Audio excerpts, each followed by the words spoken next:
Magandang umaga. Ngayon ay ikalawang araw ng aking paglalakbay dito sa El Nido bilang isang solo joiner mula sa Cotabato City. Mula sa El Nido Beach, naglakad lamang ako papunta sa Bacuit Bay Floating Dock, na kilala bilang pangunahing sakayan ng mga bangka para sa island hopping tours. Hindi kalayuan ng dock, kaya mabilis lang ang pagpunta dito. Habang naglalakad, makikita ang malinaw na tubig at ang mga bangkang nakaayos sa baybayin. Dito nagtitipon ang lahat ng tour groups bago magsimula ang kanilang mga lakbay sa iba't ibang isla. Sa dock na ito, sinisiguro muna ang attendance ng mga joiners at binibigyan ng safety briefing. Makikita rin ang iba't ibang grupo ng turista na excited at handa na para sa kanilang adventure sa Bacuit Bay. Mula sa Bacuit Bay Floating Dock, sumakay kami sa bangka kasama ang iba pang mga joiners, mga lokal at mga dayuhan na pare-parehong sabik at excited sa aming island hopping tour. Hello everyone, so may I have your attention for a minute. So I will give you a short briefing before we start our activities for today. So everyone, so I will ask your medical condition first. You are in a good condition today? Yes. So you experiencing stomach ache, headache, heart problem? How about the seasick, lovesick, heartbroken? So you are in a good condition today? Yes. Okay, so everyone, so good morning! Habang unti-unting umaandar ang bangka, mararamdaman ang malamig na simoy ng hangin at ang banayad na alon ng dagat. Dahan-dahang lumalayo ang baybayin ng El Nido, at sa bawat minuto ng biyahe, ay mas lalo pang lumilitaw ang kahanga-hangang tanawin ng Bacuit Bay. Sa paligid, makikita ang matataas at matitibay na limestone cliffs na tila mga higanteng bantay ng kalikasan. Ang tubig ay napakalinaw, kulay asul na may halong berde, at minsan ay matatanaw mo pa ang ilalim ng dagat habang dumadaan ang bangka. Tunay na nakaka-relax ang ganitong tanawin, na para bang unti-unting nawawala ang lahat ng stress at pagod. Habang nasa biyahe, may pagkakataon ding makipagkwentuhan sa mga kapwa joiners. Iba't ibang lahi, iba't ibang kwento, pero iisa ang pakay, ang maranasan ang ganda ng El Nido. Nakakadagdag ito sa saya ng biyahe, dahil hindi ka lang basta naglalakbay, kundi nagkakaroon ka rin ng bagong koneksyon sa ibang tao. Makalipas ang ilang minuto, mararating na namin ang aming unang destinasyon, ang Seven Commando Beach. Ayon sa kwento, nakuha umano ang pangalan nito mula sa 7 sundalo na napadpad at nanirahan dito noon, kaya't naging bahagi na rin ito ng kasaysayan ng lugar. Habang papalapit ang bangka, agad mong mapapansin ang malinis at pinong-puting buhangin na tila kumikinang sa ilalim ng sikat ng araw. Ang tubig naman ay napakalinaw at kalmado, perpekto para sa paglangoy at pag-enjoy sa dagat. So everyone, we have 40 minutes to spend here. 40. If you need anything to the beach, just bring it. If you don't need, just leave it. Because the boat, after we unload, park. Okay everyone, if you're ready, let's go! Pagbaba namin sa isla, agad kaming sinalubong ng napakagandang tanawin. May mga puno ng niyog na nagbibigay lilim, kaya may lugar para magpahinga habang ninanamnam ang tahimik na kapaligiran. Ang hangin ay sariwa at ang tunog ng alon ay nagbibigay ng kakaibang kapayapaan. Maraming pwedeng gawin dito, maaari kang lumangoy, mag-snorkeling, o kaya naman ay maglakad-lakad sa dalampasigan habang kumukuha ng mga litrato. Isa ito sa mga perfect na spot para sa mga mahilig sa photography dahil halos bawat anggulo ay picture perfect. Mayroon ding maliit na tindahan sa isla kung saan maaaring bumili ng malamig na inumin. Isa sa pinakasikat dito ay ang fresh buko juice, isang napakagandang paraan para magpalamig lalo na sa init ng araw. Habang umiinom ka nito, mas lalo mong mararamdaman ang tunay na island life experience. Habang nagtatagal kami sa Seven Commando Beach, mas lalo naming na-appreciate ang kagandahan at katahimikan ng lugar. Ito ay hindi lamang isang destinasyon, kundi isang karanasan na mananatili sa alaala. Sa kabuuan, ang pagbisita namin dito ay naging perpektong simula ng aming island hopping adventure, isang simula na puno ng saya, ganda ng kalikasan, at mga bagong alaala na hinding-hindi malilimutan. Matapos ang aming oras sa Seven Commando Beach, muli kaming sumakay sa bangka at nagtungo sa aming ikalawang destinasyon, ang Big Lagoon. Habang papalayo kami sa isla, unti-unting nagbabago ang tanawin. Ang dagat ay nananatiling malinaw at kalmado, ngunit mas lalo itong nagiging kahanga-hanga habang papalapit kami sa Big Lagoon. Ramdam ang excitement ng bawat isa sa bangka, lalo na't ito ang isa sa pinakasikat na destinasyon sa El Nido. Sa bawat minuto ng biyahe, mas lalong tumataas ang mga limestone cliffs na nakapaligid sa amin. Para itong natural na pader na unti-unting bumubukas papasok sa isang lihim na paraiso.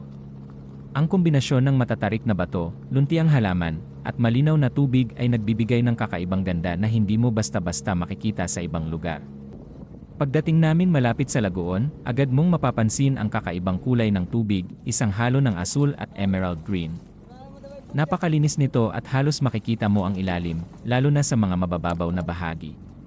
Isa sa mga pangunahing aktibidad dito ay ang kayaking. Sumakay kami sa kayak at dahan-dahang pumasok sa loob ng lagoon. Sa bawat sagwan, mararamdaman mo ang katahimikan ng paligid. Walang ingay ng makina, tanging tunog lamang ng tubig at hangin ang maririnig. Habang mas lumalalim kami sa loob ng Big Lagoon, mas lalo naming nararamdaman ang pagiging tahimik at payapa ng lugar. Ang mga matataas na limestone cliffs ay tila yumayakap sa lagoon na nagbibigay ng pakiramdam na ikaw ay nasa isang pribadong mundo. Minsan, makikita mo rin ang maliliit na isda na lumalangoy sa ilalim ng kayak. Ang tubig ay napakalinaw na para kang lumulutang sa ibabaw ng salamin. Ito ang isa sa mga sandaling talagang mapapahinto ka at mapapaisip kung gaano kaganda ang kalikasan.